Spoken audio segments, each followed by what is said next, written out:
The trunks went up the east staircase before breakfast, and by noon every servant in the house had decided whose they were. Marianne, Duchess of Caro these 4 months and mistress of nothing so much as her own composure, counted them from the gallery window and did not trust her hands enough to hold her tea while she did it. 6 trunks, 1 hatbox, and a leather case carried by the housekeeper herself rather than trusted to a footman, though it was not heavy enough to need the care it was given. She did not yet know that the woman riding up from the village in the closed carriage carried, in that plain leather case, the only proof that would save her husband's life. Had she known, she would have gone down into the yard and carried it up herself, 2 flights, and not minded the weight at all. What she knew instead was what the second housemaid had told the under-butler, who had told Mrs. Pratt, who had told her with the particular gentleness reserved for breaking a bone cleanly rather than letting it set crooked. A lady was coming to stay in the East Wing, by His Grace's own order, and she was not to be announced to callers, and her meals were to go up on a separate tray, and no one, not even the Duchess, was to trouble her rest. Marianne set down her cup without a sound. She had learned, in 4 months of marriage to a man who had married her, the way a merchant settles an account that must be settled before quarter day, that the loudest grief in this house was the kind that never raised its voice. The trunks went up. The door of the East Wing, disused since the old Duke's time, was opened, aired, and shut again with a new lock fitted to it by a man from the village who was paid in silver and told to forget the house he had visited. Marianne watched all of this from a window with a ledger open on the sill in front of her, because the household accounts did not stop needing her, merely because her husband had apparently found something else to spend himself on. She was 26, plain by the standard of the county and unashamed of it, and she had married Julian Ashgrove, Duke of Caro, for reasons that had nothing to do with love and everything to do with her father's debts and his own need for a wife who could be produced quickly, without scandal, before a rumor could finish killing him faster than whatever was actually trying to. That was the joke of it, though no one in the house was laughing. The Duke of Caro was said to be dying. Not of any wound the surgeons could name. He had come home from the war 4 years past with a bad leg and a worse silence, and both had seemed to heal, but of something newer. Something that had begun in the spring with headaches he did not mention, and hands that shook at breakfast in a way he covered by holding his coffee cup in both of them, as a colder man warms his fingers.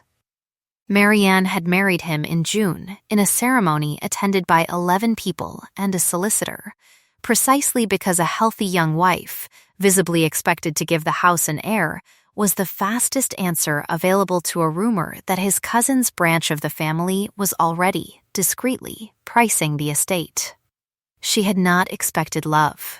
She had expected civility, an allowance, and the quiet use of a mind that had spent 19 years balancing her father's ruinous accounts and had been told by no one, not once, that this made her valuable. She had not expected trunks going up a locked staircase 4 months into her marriage, and a woman inside them nobody would name. Mrs. Pratt found her still at the window an hour later, the ledger unmarked. The keys at the housekeeper's belt gave a small, dry chime as she set down a second tray she had not been asked to bring. "You'll take your dinner up here tonight, Your Grace, I think," she said, in the voice of a woman who had decided a thing was true before anyone had confirmed it to her, which was, in this house, usually the safest way to be right. "I had rather take it downstairs, as I always do," Marianne said. "I had rather you didn't tonight, Mrs." Pratt did not elaborate, and did not need to. The offer of privacy was itself the information. Marianne looked at the tray, and then at the housekeeper's face, weathered and honest and giving away nothing it had not already decided to give.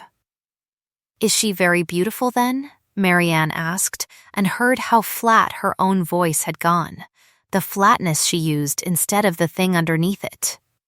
I couldn't say, Your Grace. I've not seen her face. She travels veiled. How discreet of her. I, said Mrs. Pratt, and there was something in the single word that was not quite agreement, though Marianne was too tired that first evening to hear it for what it was.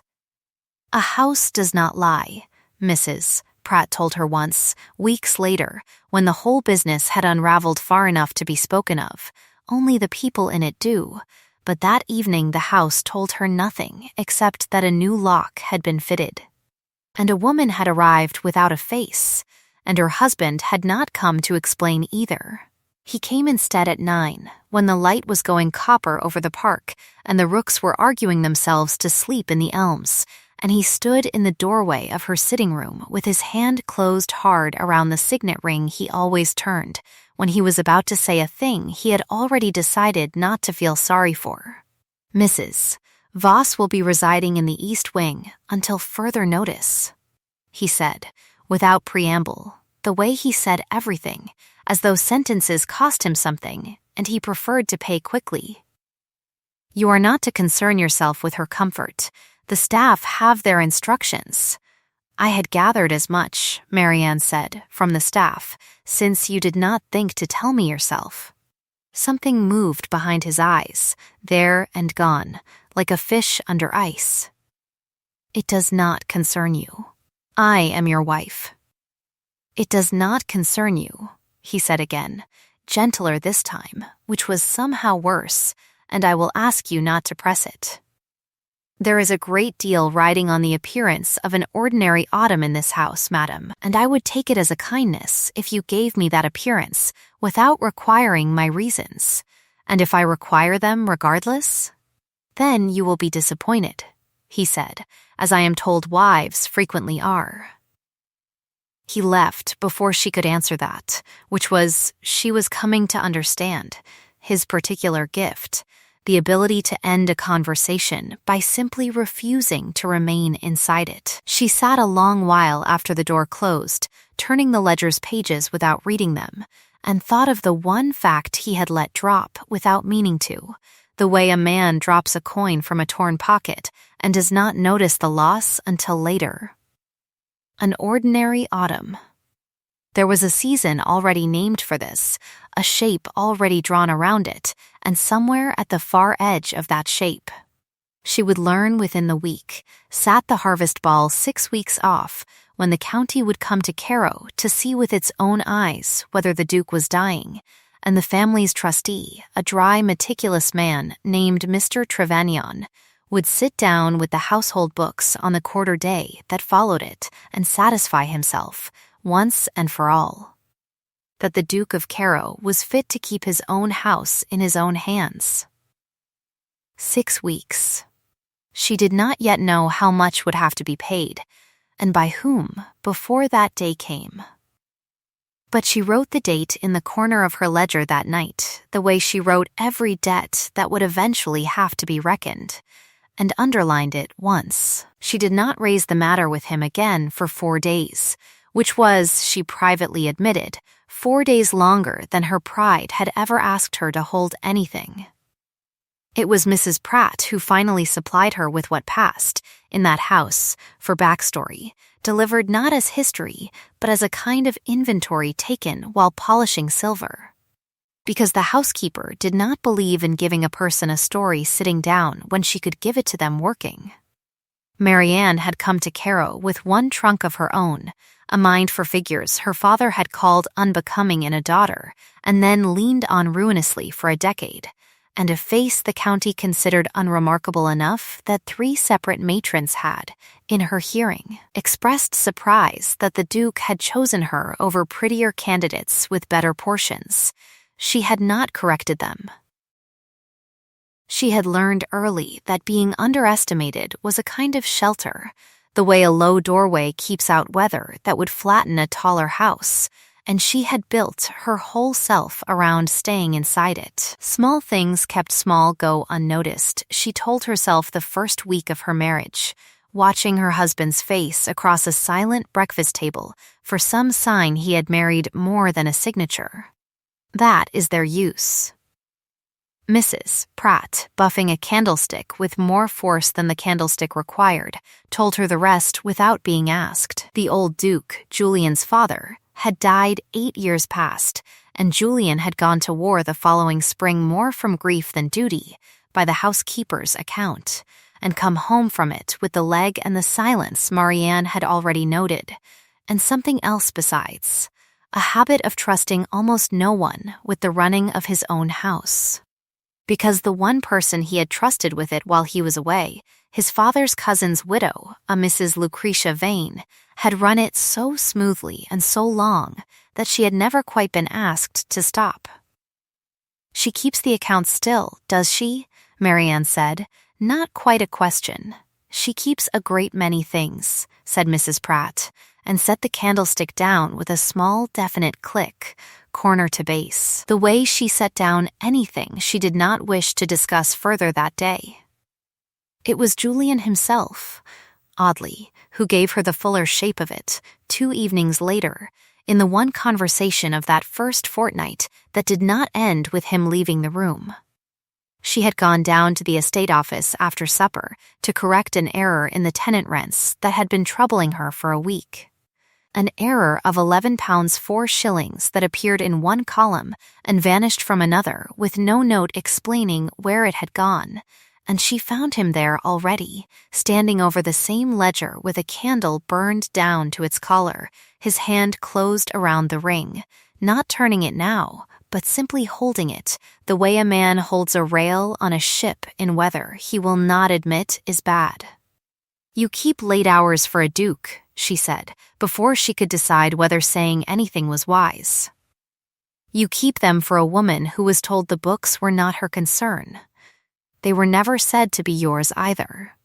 And yet—" He did not smile, quite, but something in his jaw eased a fraction, the smallest thaw she had seen in him since the church. "I keep the books because someone in this house must, and because I find I trust figures more than I trust most of the people who report them to me." "A fair policy," she said, "so long as the figures themselves are honest." "They are not always," he said, and for a moment she thought he meant to say more, meant to hand her the whole of it there, standing in candlelight with the ring gone still in his fist, but a log shifted in the grate, loud as a door, and whatever had been rising in him closed over again like water over a dropped stone. "Go to bed, Duchess," he said instead. "The rents will keep till morning." "I keep the books," she said, not moving, surprising herself with the steadiness of it. "I do not keep secrets. I find I do both badly when I am made to guess at the second while doing the first."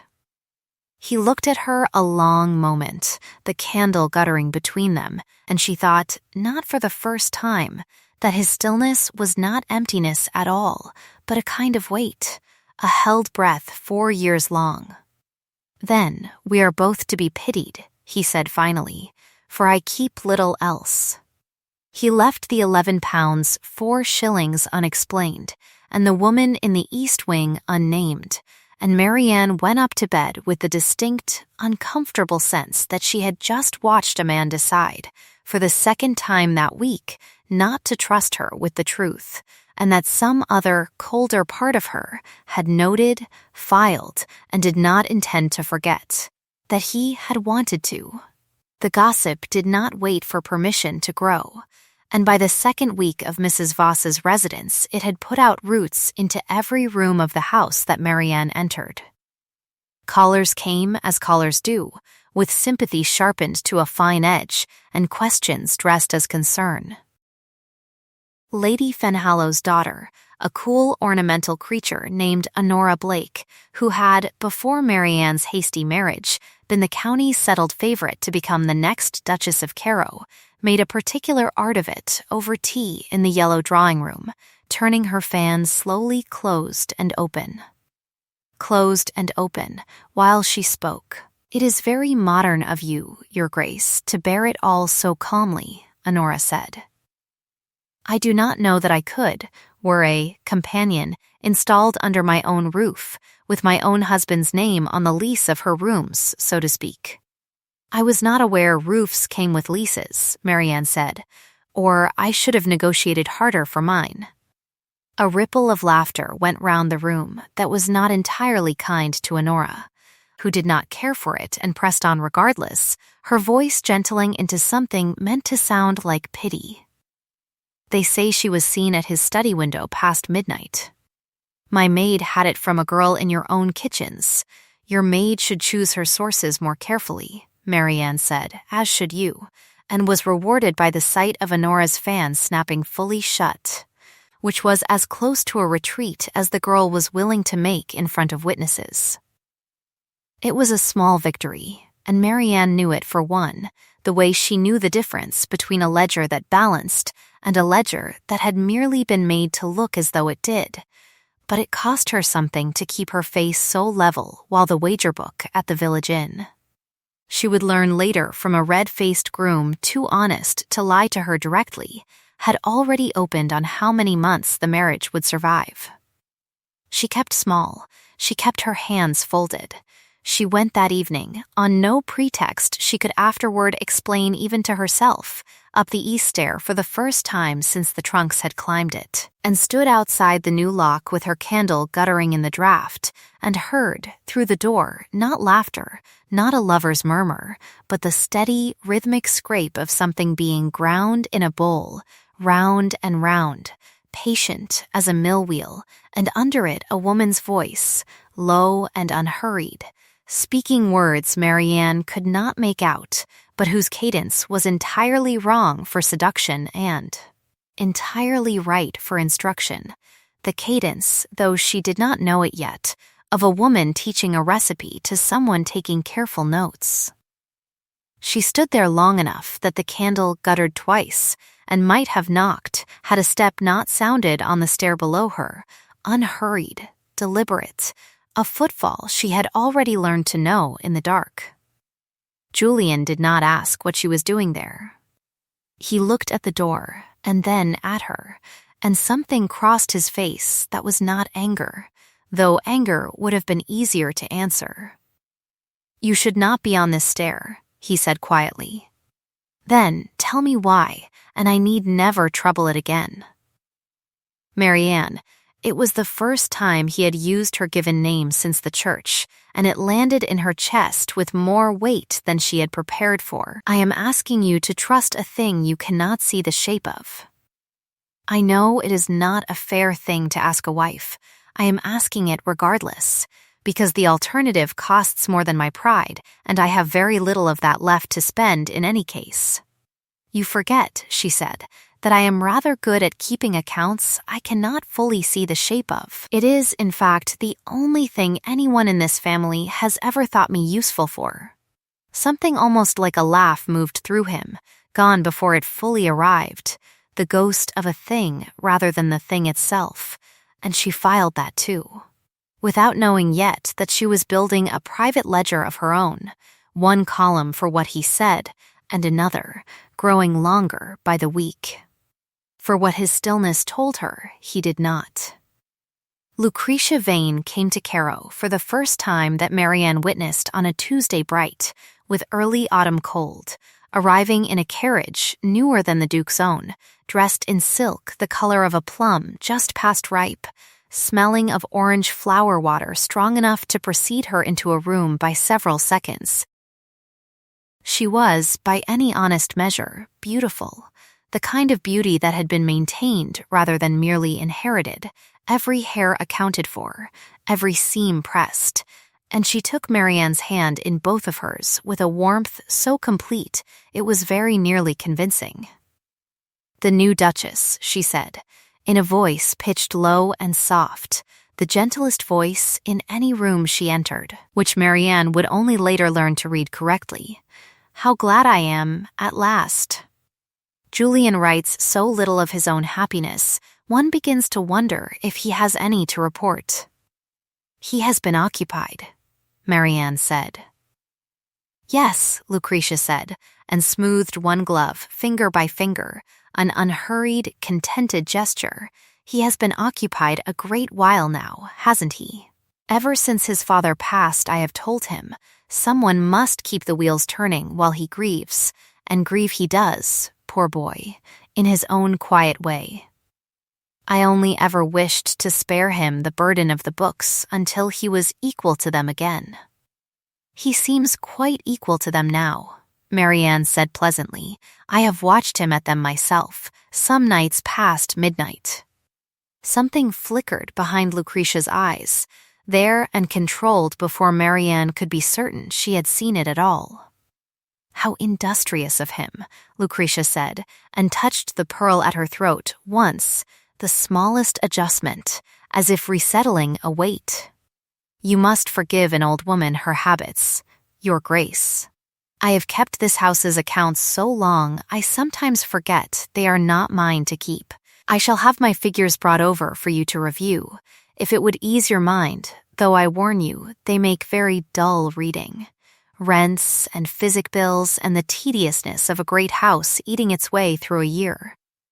I find figures rarely dull, Marianne said. Depending, I suppose, on what they are made to hide. She said it lightly, testing the weight of it in the air the way one tests ice before trusting a foot to it, and watched Lucretia's smile hold perfectly steady, not a hair's width of strain in it, which told her more than any flinch could have done. How clever you are, Lucretia said warmly. Julian always did prefer clever women, when he allowed himself to prefer anything at all. It was later that same afternoon, while a footman carried out the tea things, that Marianne noticed the ledger Lucretia had brought sitting unattended on the side table, its ribbon loosened as though it had been consulted more than once already that visit, and beside it, tucked half under the blotter, a small brown apothecary's bottle, empty. Its paper label soaked and peeled at one corner so that only half a word remained legible upon it, a fragment that meant nothing to her that day and everything to her within the month. She did not touch it. She only looked and remembered, the way she remembered every figure that failed to add, and set it in the growing column of things that did not yet make sense but would not be permitted to stay that way forever.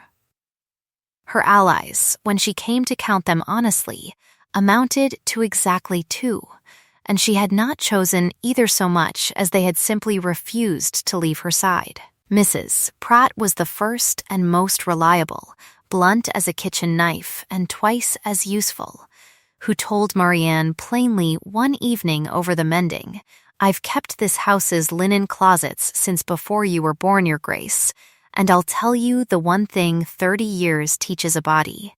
The loudest scandal in a house is very rarely the true one. It's only ever the one somebody wanted you looking at. And what is the true one, in your 30 years' opinion? That, said Mrs. Pratt, biting off a thread with more satisfaction than the task required, is above my wages to say. But I'll tell you this for nothing, Mrs. Voss up in the east wing eats less than a sparrow, sleeps less than a soldier on watch, and has not once asked this house for a single luxury a real mistress would have had off his grace inside a fortnight. No jewels, no carriage of her own, no new gowns.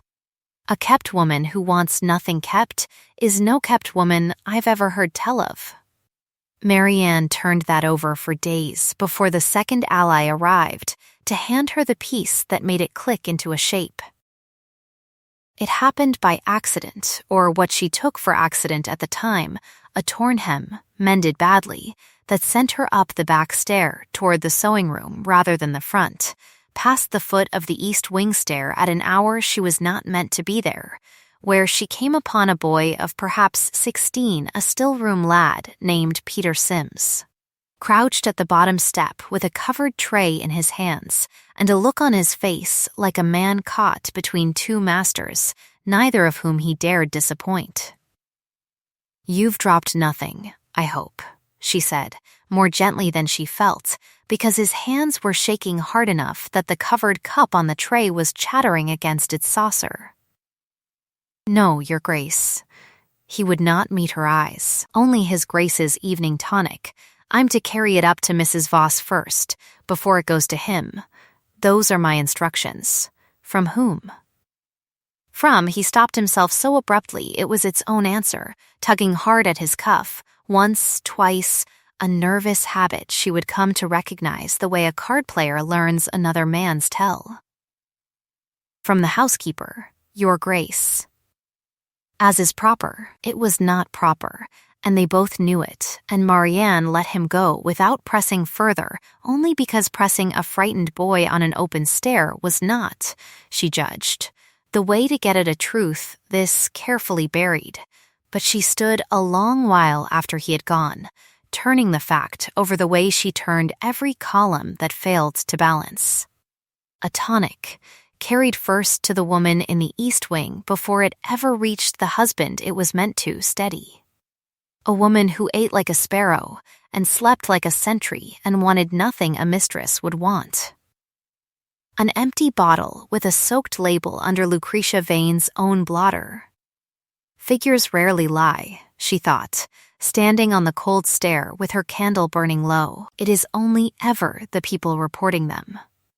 And somewhere above her, faint through the new lock on the new door, came again that patient, circular grinding, round and round, a woman's low, unhurried voice teaching something to no one Marianne could see, and for the first time since the trunks had gone up that staircase, she understood that she had been reading the whole story backward, and that the thing she had been dreading to find in that locked room was not a rival for her husband's heart at all, but something with a far colder shape and far more dangerous teeth.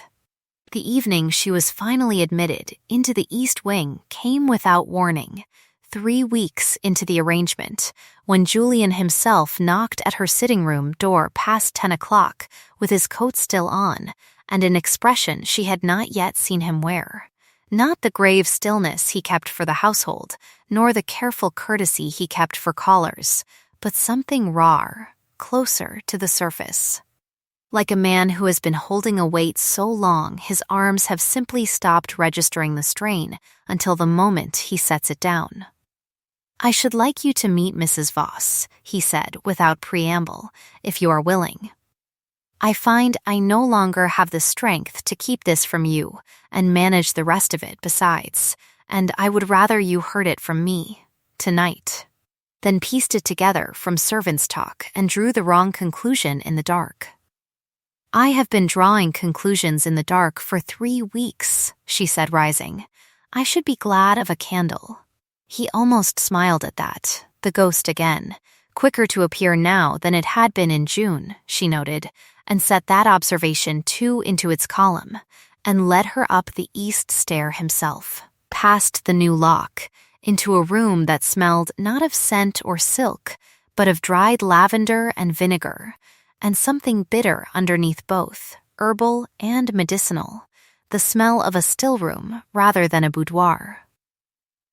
Mrs. Voss rose to greet them. A woman of perhaps 50 with iron-gray hair scraped back plainly and hands stained faintly yellow at the fingertips, grinding motion still in the set of her wrist even at rest, as though her body had forgotten how to be still after so many years at the mortar. Your Grace, she said to Marianne, with a small correct curtsy and no trace of the guilty flutter Marianne had half expected. I had hoped to meet you sooner. His Grace was, I think, more afraid of the meeting than I was. I was afraid of what it would mean. Once it could not be unmeant, Julian said quietly. He turned the ring once, closed his hand over it, and for the first time let the sentence finish itself without retreating from the room. Mrs. Voss is an apothecary. Marianne, her late husband trained my father's physician, and trained her besides, better than most men in the trade would ever have permitted a wife to be trained. I sent for her in July, the week after I began to suspect that what was killing me by inches was not grief, and was not any illness the county surgeon could put a name to, but something added, deliberately, to what I ate and drank and swallowed each night to help me sleep. The room went very quiet. Marianne heard her own pulse in it. "Poison," she said. "In small doses, cleverly spaced, the surgeon would never have caught it," said Mrs. Voss, "and I would not swear to it myself. Not yet. Not before witnesses. That is the whole difficulty of the thing, Your Grace. Suspicion is cheap. Proof is not. I have spent 11 weeks testing every dose that reaches him before it reaches him, tracking what agrees with him and what does not, keeping notes no one else may see until I am certain enough to stand behind them in daylight. I could not do that work in the village, where every soul in it dines out on gossip, nor could I do it under my own name, which is known in 3 counties as a physic woman's name, and would have brought exactly the wrong kind of scrutiny down on this house before I was ready for it. A veiled woman installed as a mistress draws one kind of talk. A physician installed to test the Duke's food for poison draws another kind entirely, the kind that reaches the poisoner's ears within the hour and sends whoever is doing this to ground before I have enough to name them. You let the whole county believe you an adulterer, Marianne said to her husband, to keep a murderer from learning you suspected them. I let my own wife believe it too, Julian said, and for the first time his voice caught, however briefly, on something that was not quite composure. That is the part I have not yet forgiven myself. I told myself it protected you, not knowing which servant to trust, not knowing how wide the rot went, but I understand now that I was only doing to you what I most despise being done to myself, deciding, alone, what you were strong enough to carry. I have carried this house's accounts since June with less help than you have just described giving Mrs. Voss, Marianne said, and heard the edge in her own voice, and did not smooth it away. I might have carried this too, had you trusted me with the weight of it instead of the shape of a scandal instead. I know it, he said quietly. I am asking, rather late, whether you will carry it now. She looked at Mrs. Voss's stained fingers, at the neat row of small bottles ranged along the windowsill, each labeled in a careful hand, at her husband's face stripped, for once, of every guard he usually kept over it, and felt something shift in her chest that was not quite forgiveness yet, but was its foundation being laid, stone by careful stone. Show me your notes, she said to Mrs. Voss. I keep excellent books. I imagine I can be of some use to yours. They worked together after that, the 3 of them, in stolen hours that had to look like nothing at all to any servant who might carry word of them downstairs. Mrs. Voss with her mortar and her careful bottles, testing what could be tested, Marianne with her ledgers, cross-referencing the household's physic bills against the apothecary accounts Lucretia so helpfully continued to supply, hunting for the gap between what was purchased and what could be accounted for. Julian standing watch over both of them, with a stillness that had, for the first time since Marianne had known him, something purposeful in it, rather than merely born. It was Marianne who found the first true thread, on a wet evening in the 3rd week of the alliance, when a column of apothecary purchases refused, no matter how she turned it, to balance against the physic actually delivered to the house. There is a difference here of nearly £4 across 6 months, she said, turning the ledger so Julian could see it by the fire's light, in purchases of a preparation billed only as bitters for the nerves. £4 is a great deal of bitters for one household's nerves, however troubled. My cousin has always managed the physic accounts, Julian said slowly. My father trusted her with it, and I confess I never thought to question a habit I inherited along with the house. Then it is past time someone did, Marianne said, and did not add what she was already privately certain of, that a woman who smoothed her gloves finger by finger when she lied, and touched her pearl when a lie required more weight than usual, had smoothed her gloves and touched her pearl in nearly every sentence she had spoken to Marianne about those very accounts. Mrs. Voss, grinding steadily at the window, did not look up from her mortar, but her voice, when it came, held the flat certainty of a woman who has seen this shape before in other houses. Bitters, for the nerves, is very often exactly what it says it is, she said. And very often exactly what it does not say at all. There is a preparation of certain garden herbs, common enough that any respectable household grows them for other purposes entirely, which taken in large single doses does very little harm, and taken in small doses over months does a great deal. Cumulative, mimicking exhaustion, mimicking grief, mimicking your grace. Very precisely the symptoms his own physicians have been calling a soldier's lingering nerves for the better part of a year. You believe it is in the tonic, Marianne said. I believe, said Mrs. Voss, setting down her pestle at last and meeting both their eyes steadily, that I have tested the tonic 3 separate nights running against a control I prepared myself, and that the difference between them, though slight, is not nothing, and has not once varied in its direction. I believe further that whoever is administering it has grown confident enough in their own concealment to grow careless in their proportions, which is the only mercy in the whole ugly business, because carelessness leaves traces that caution does not. What I do not yet have, Your Grace, is a signed name. Suspicion I have had for weeks. Proof enough to stand up before witnesses, I do not, and until I do, naming anyone allowed in this house is a lit match dropped in a hayloft. It burns the whole thing down before we have gotten what we need out of it. It was a maxim Marianne would carry with her the rest of that autumn. Turning it the way she turned every hard truth she meant to keep, suspicion is cheap, proof is the only coin that spends everywhere. She did not sleep well that night, not from fear exactly, but from the particular restlessness of a mind that has finally been given real work to do and cannot yet stop doing it. She thought of Lucretia's warm hands closing over her own at their first meeting, the orange flower water, the smoothed glove, the small proprietary satisfaction with which the woman had spoken of accounts she had kept so long she had forgotten they were not hers, and she thought, too, of Edmund Vane, Lucretia's only son, a quiet, awkward young man of 22, whom Marianne had met exactly once, at church, and who had seemed to her then less like a schemer's heir than like a boy waiting, without much hope, to be told what was expected of him. If Julian died without an heir of his own body, the entail ran next to Edmund.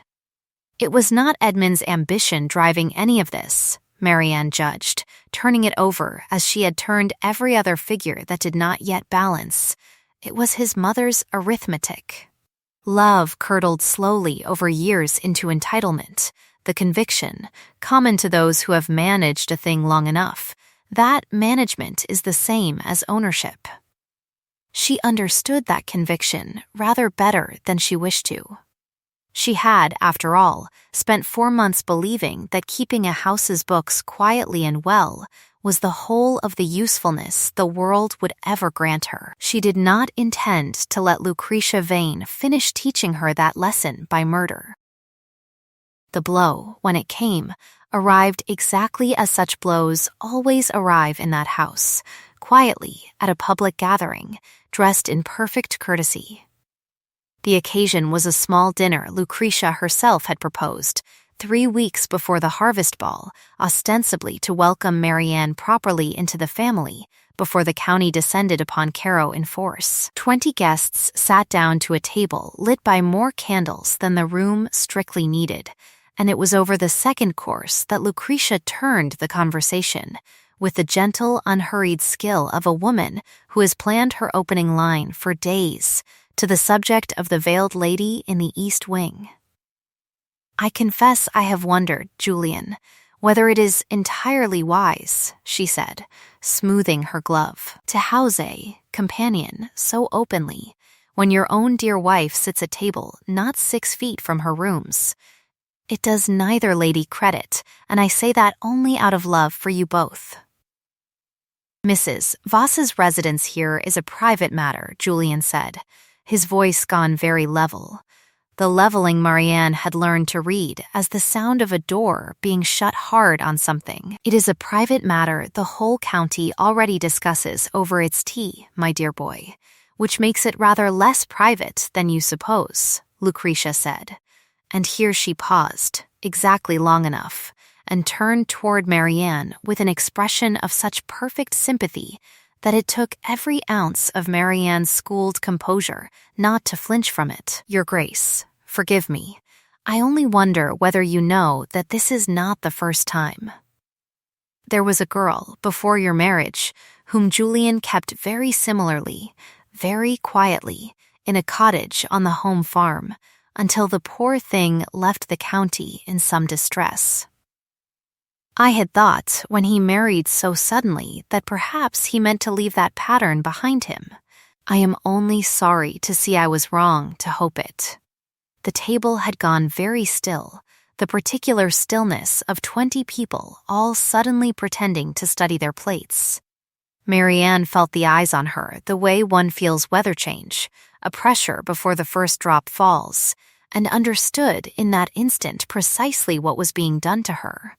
Not merely an insult, but a test, staged before witnesses, to see whether the Duchess of Caro would crack, weep, storm from the table, hand her enemies a story to carry into every drawing room in the county before the harvest ball ever came.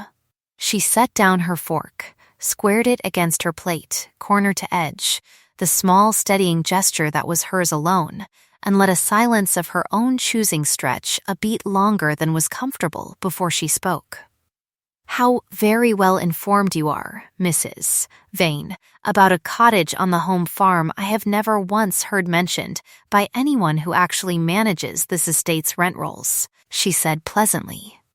I keep those rolls myself now, as it happens, cottage by cottage, and I find no such tenancy recorded in the last 6 years, under any name resembling the story you have just told 20 guests at my own table. I wonder where you had it from, if not from the rolls. Lucretia's smile did not move, quite, but her hand, smoothing the glove, paused half a second too long on the third finger. One hears things, Your Grace. One does not always trouble to write them down. No, Marianne agreed.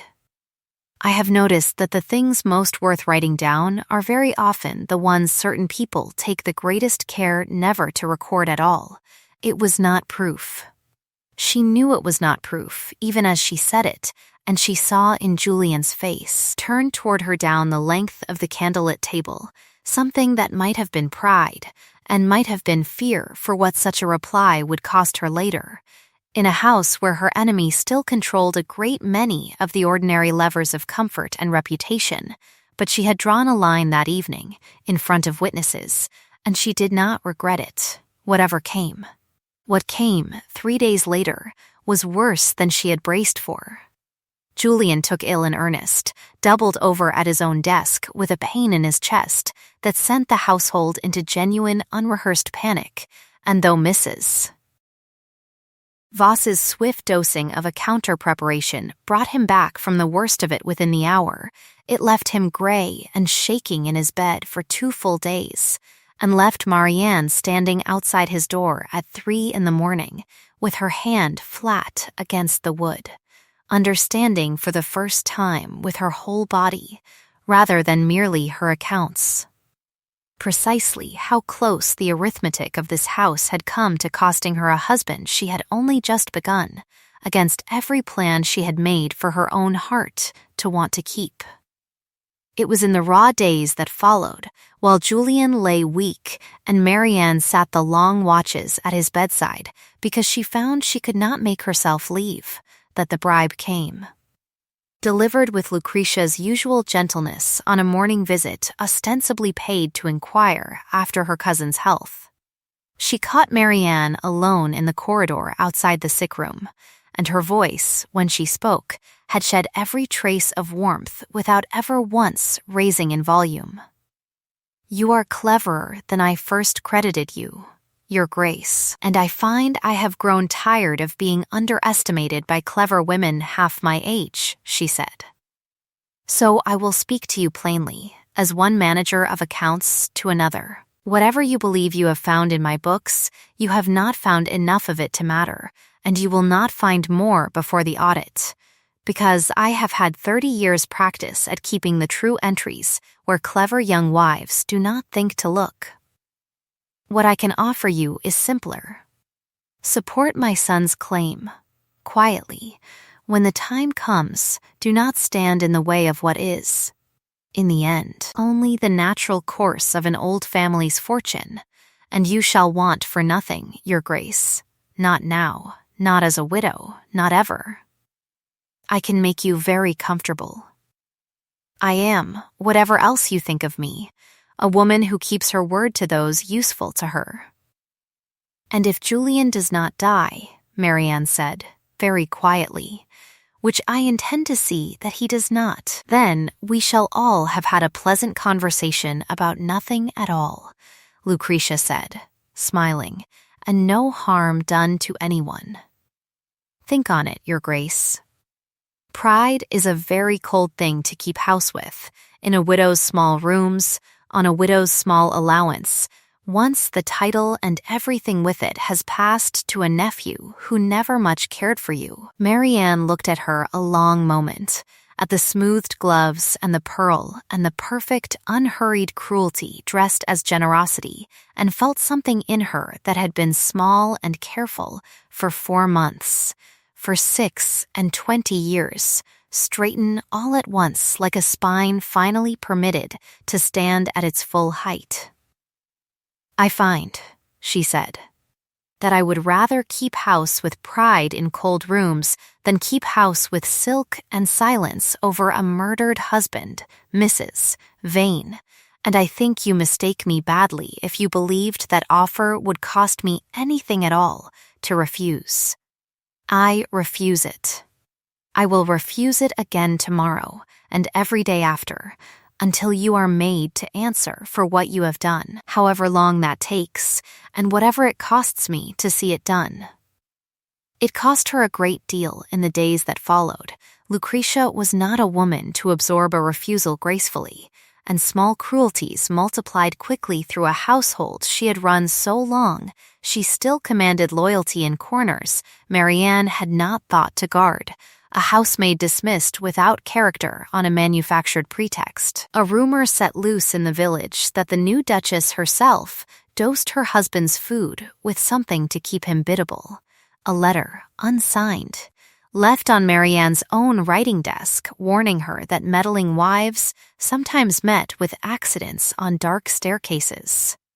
Marianne burned the letter, told no one but Mrs. Pratt, and doubled instead of doubted her resolve, because she had learned by then, from long practice at her father's ruinous accounts, that a debtor who grows frightened enough to threaten you has generally run out of honest ways to pay.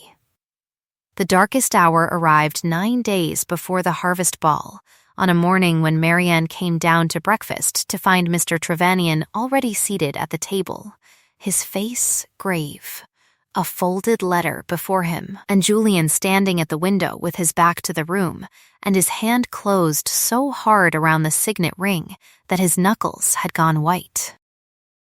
"Your Grace," Trevanion said to her, rising stiffly, "I am afraid a most serious accusation has been laid before me this morning, and I am obliged, in my position as trustee, to treat it with the gravity it claims for itself, whatever my private feelings in the matter."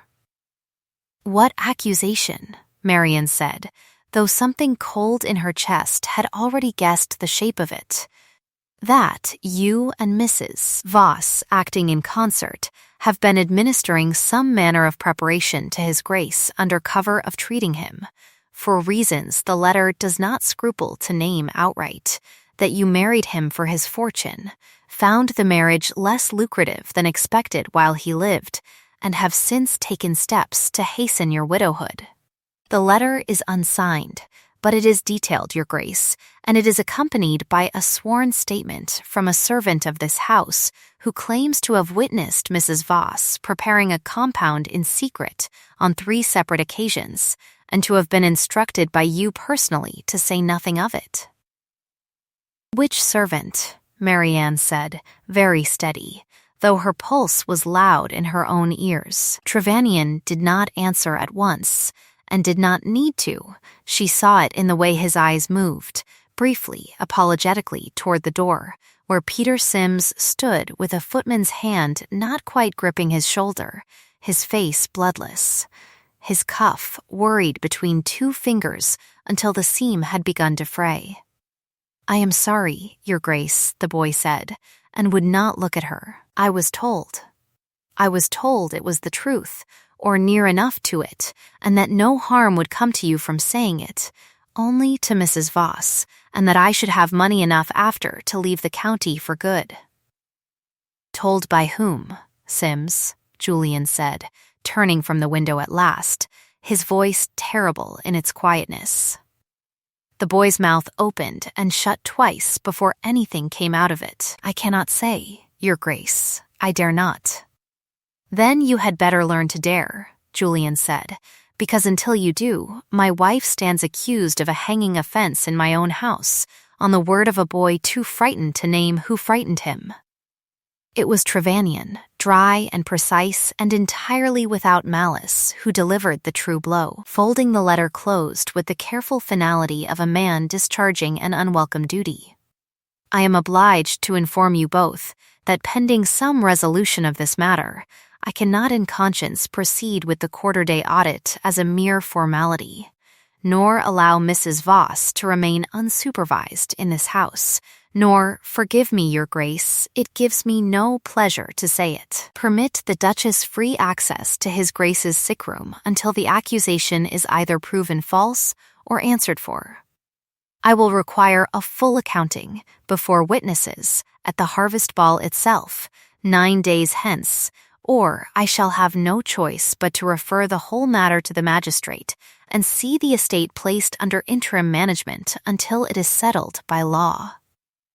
Interim management, Marianne understood, standing very still in the cold morning light, with her husband's eyes on her and Trevanion's letter on the table between them.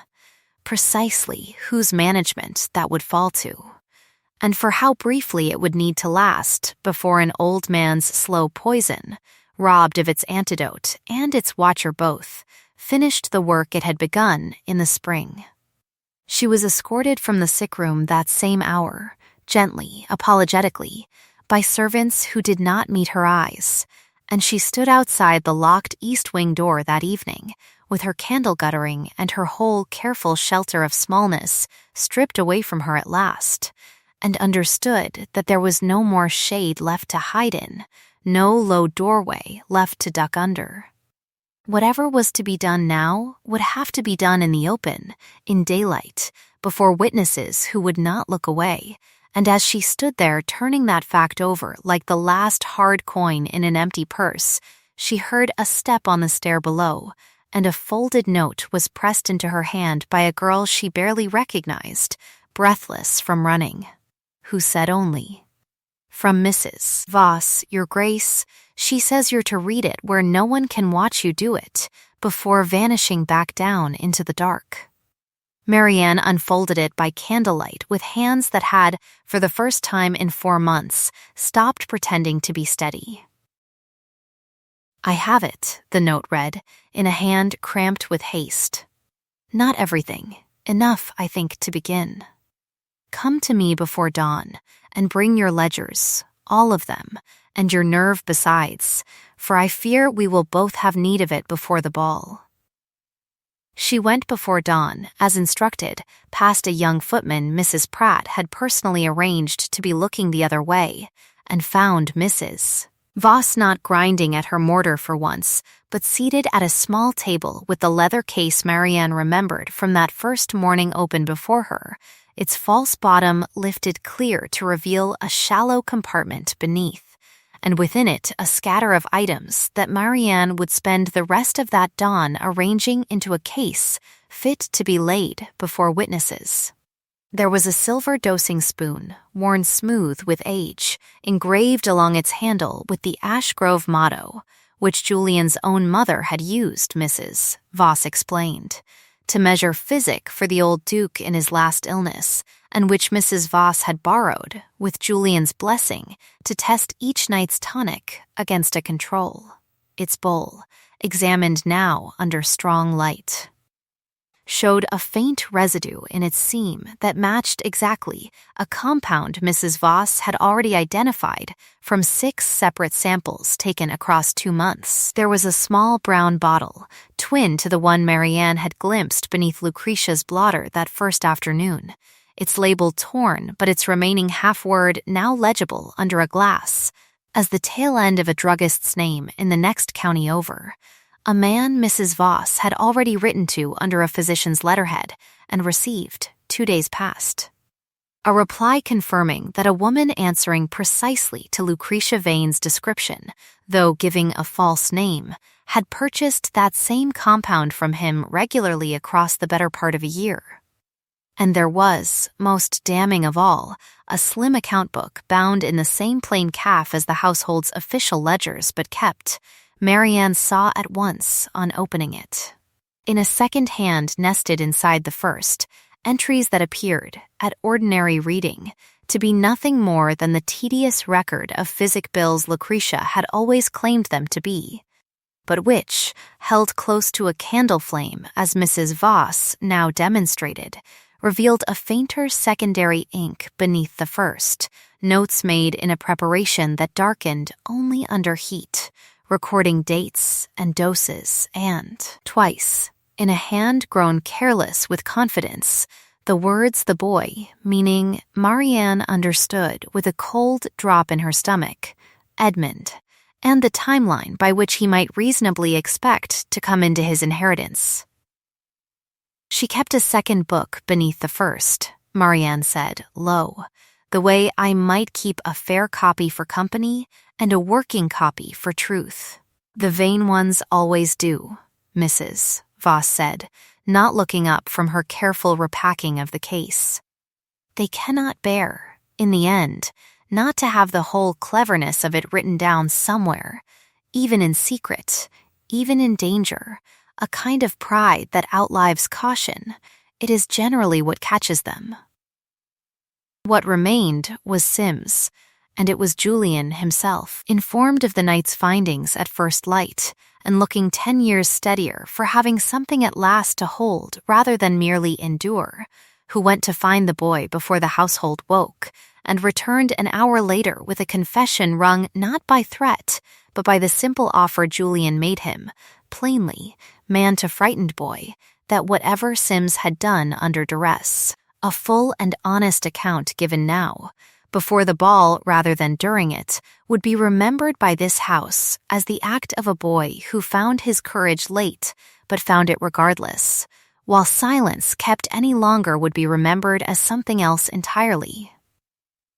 Sims wept and told them Lucretia had come to him herself, 3 weeks past, with money and a story half true enough to swallow easily, and a threat besides that his sister, in service 2 villages over, would find her own place made very difficult indeed should he refuse her. It was, Marianne thought, listening to the boy's halting account with the ledger's second hand still open on the table before her, exactly the shape of every wrong Lucretia Vane had ever done, gentleness offered with one hand, and the other already closed around something soft enough to break.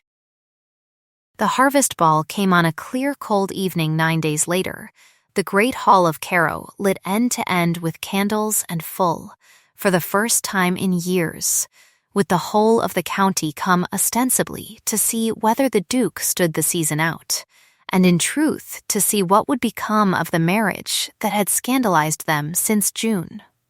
Trevanion presided from a table set at the hall's head, the household's official ledgers stacked before him, and it was Lucretia who arrived first among the family, magnificent in silk the color of late plums, smoothing her gloves as she crossed the floor to greet guests with the composed, gracious warmth of a woman who has never once in her life been made to answer for anything.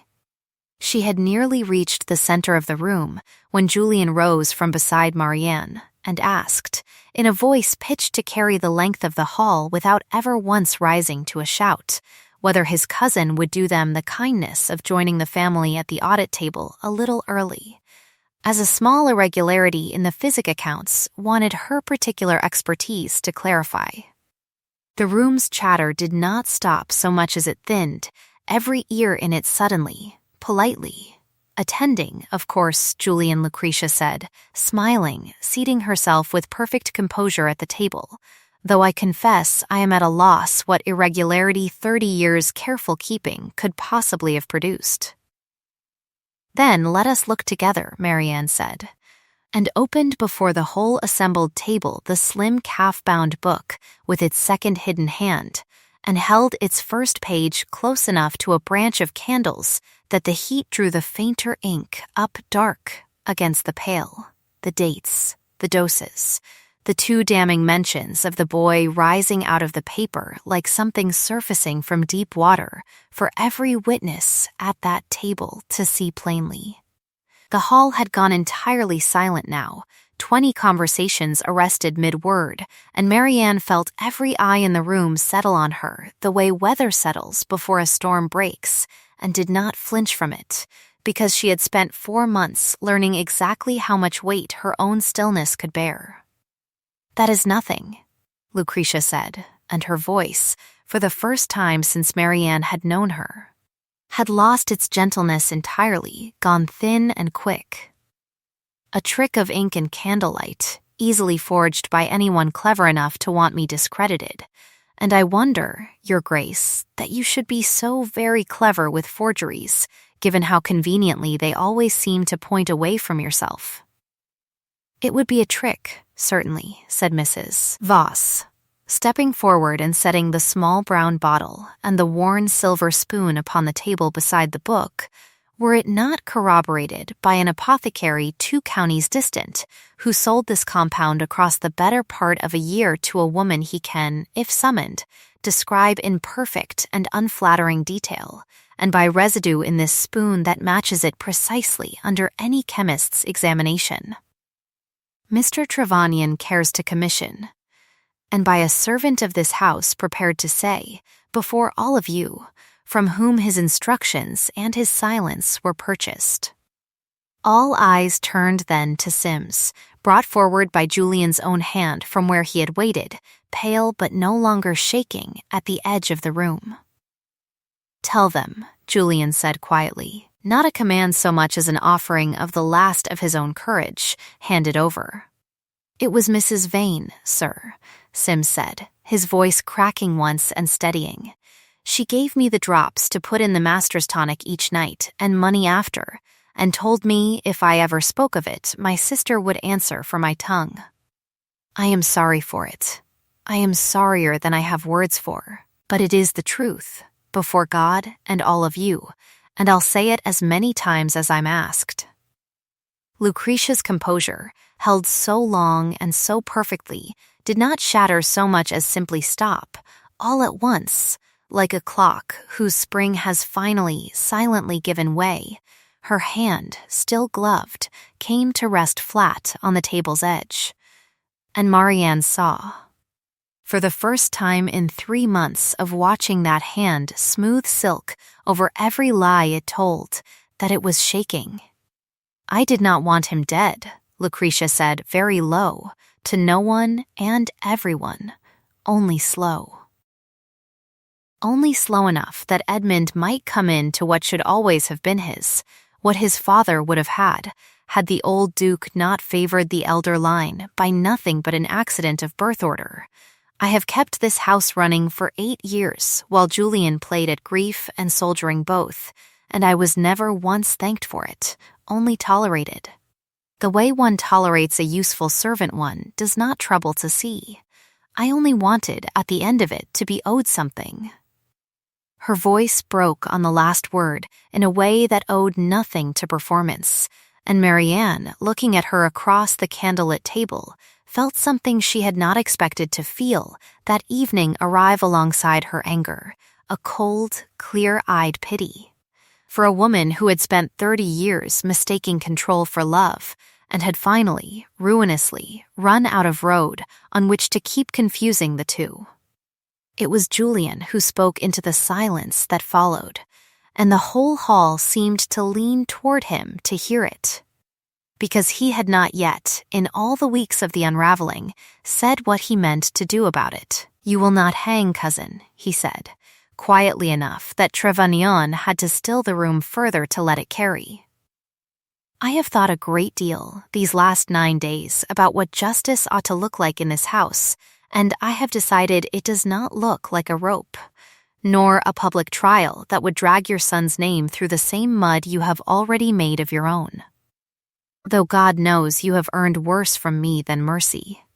You will leave Cairo before the week is out, for the dower cottage at Hollow's End, 40 miles from here, with an allowance sufficient to live quietly and never generously.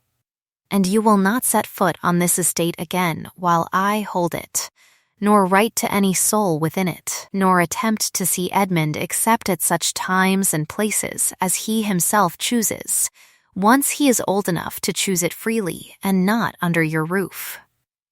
That is not kindness, cousin. It is arithmetic. A trial costs this family a scandal it need not pay, and a boy a mother's blood on the county's tongue for the whole of his life to come. Exile costs it far less, and buys, besides, the one thing you never once thought worth purchasing from any of us, a little mercy, freely given, which I find I would rather be known for than known as the Duke who hanged his own kin before a full assembly." Lucretia said nothing for a long moment, and when she rose from the table at last, her composure gathered back around her like a cloak too thin now to keep out the weather it had once turned so easily. She did not look at Julian, nor at Marianne, but at the small brown bottle still sitting on the table between them, as though it were the only honest witness left in the room. "You were always your father's son," she said, so quietly only those nearest the table heard it, kinder than the accounts required. "I never could decide if it was a virtue in him or a weakness. I find, now, that I am glad of it either way." She left the hall with her back straight and her step even, and the county, watching her go, understood without being told that whatever story would be permitted to circulate about that night would not be the whole of the truth, and understood also, from long practice reading the moods of great houses, that pressing for more of it would earn them nothing but the family's lasting coldness.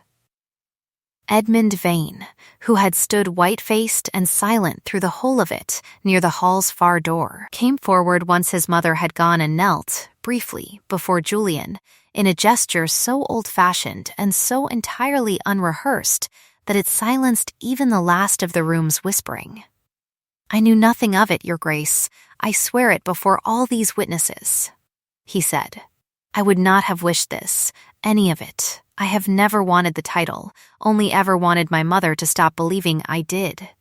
"I believe you," Julian said, and raised him by the arm rather than let him kneel a moment longer.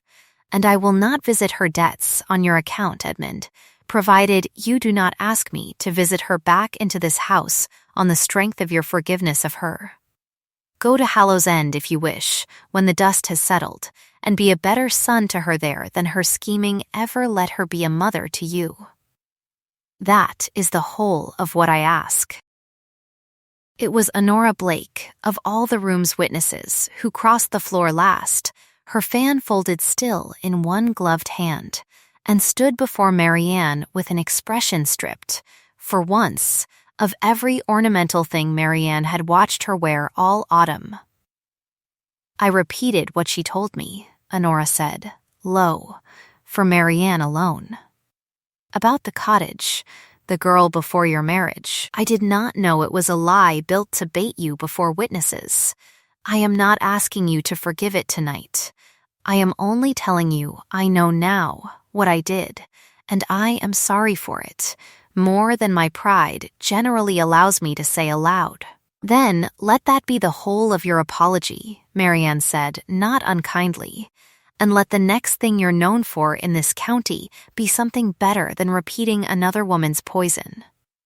I find I would rather have you as a doubtful friend than a certain enemy, Miss Blake, if you're willing to be one." The candles had burned low, and the hall had thinned to family and the household's oldest servants by the time Julian found Marianne alone on the terrace, where she had gone to let the cold air settle what the evening had stirred up in her, and where, somewhere in the dark hedge below, a wren she had come to know by its particular broken little song was still, improbably, singing past its hour.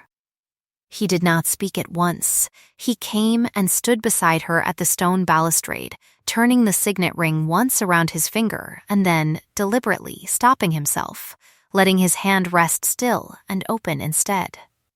"I have spent this whole autumn deciding, alone, what you were strong enough to be told," he said finally, "and I find, now that it is over, that I was never protecting you from the truth at all. I was protecting myself from what it would cost me to need you as much as I have come, these last weeks, to need you." "I do not require rescuing, Julian," she said. "I never did. I required only to be trusted with the weight and allowed to choose for myself what I was willing to carry." "I know it now," he said. "I did not always. Will you forgive a slow learner his slowness?" "I keep excellent accounts," she said, and could not quite keep the smile from her own voice. "I find I am willing to extend you rather generous terms." He turned to face her fully then, and for the first time since the church in June, there was nothing careful left in his expression at all, nothing weighed or measured or spent with a merchant's caution. "I am not asking you this because the estate is safe now, or because Trevanion will sign his papers in the morning without a shadow left on either of our names, or because it would look well before the county to be seen loving my own wife," he said. "I am asking it because I find I love you regardless of any of that, and I would go on loving you exactly the same were every one of those safe things stripped away again tomorrow." "Marry me again, Marianne, not the cold contract we signed in June, but the thing itself, freely, before whoever you'd like to witness it, because you wish it, and for no other reason than that. It is the only reason I will take." "You forget," she said, though her voice had gone unsteady at last, the composure she had kept through a scandal and a poisoning and a public reckoning finally, gently, giving way, "that I already keep your books. You are asking me to keep you too. I have no secrets left to give you," he said, "only the truth, which is worse than the secrets in places, and better in far more of them. Keep me anyway." She did. They were married a second time on a bright cold morning 3 weeks later, in the small chapel at Carow rather than the county church, before no more than 20 witnesses, Mrs. Pratt weeping openly into a handkerchief she had clearly brought for the purpose, and pretending afterward that it was only the cold, Mrs. Voss standing near the back in a plain gray gown, with her stained fingers folded correctly before her, Edmund Vane present at Julian's own invitation and looking, for the first time since Marianne had known him, like a young man permitted at last to simply exist without an inheritance hanging over every word he spoke. Peter Sims stood among the household staff with his collar straight and his cuff, for once, entirely still. The wager book at the village inn, Mrs. Pratt reported afterward with some satisfaction, had been quietly and unanimously closed out that same week, every wager paid in favor of the marriage surviving, and the innkeeper had stood the winners around in the Duchess's honor without being asked. Honora Blake sent a small, carefully worded note of good wishes, and was, within the year, engaged to a widowed baronet 2 counties over, a match Marianne heard of with genuine and uncomplicated pleasure.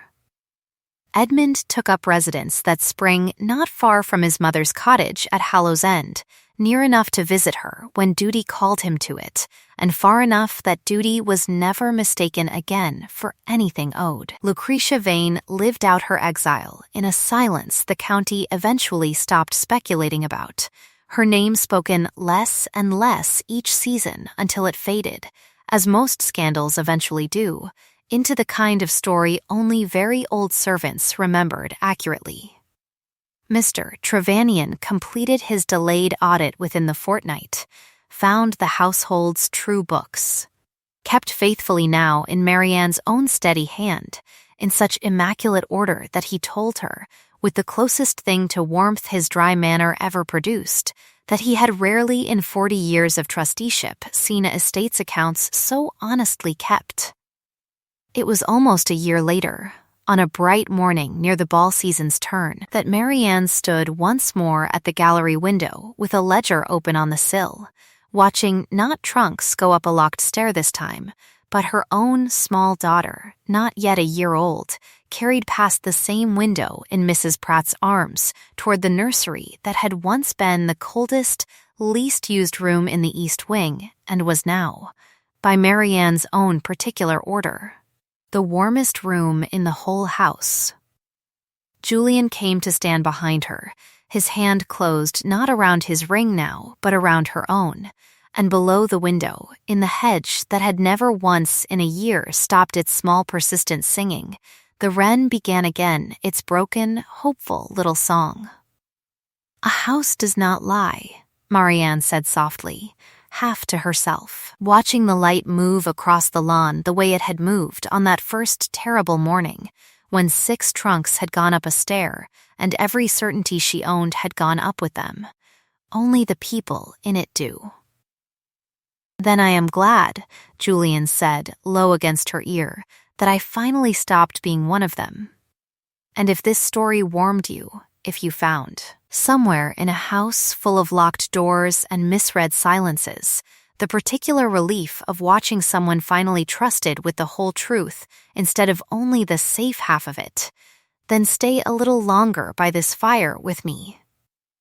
I keep a chair here for exactly this kind of listener, a candle lit, a kettle always somewhere near the boil. Tell me, if you would, which moment stayed with you longest, the trunks going up that first cold morning, or the wren singing on beneath a window that had finally stopped needing to be afraid.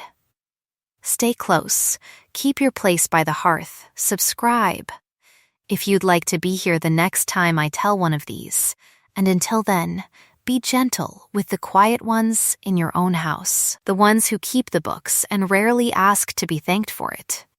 Sleep well, and keep your own small lamp lit for whoever still hasn't found their way home to it.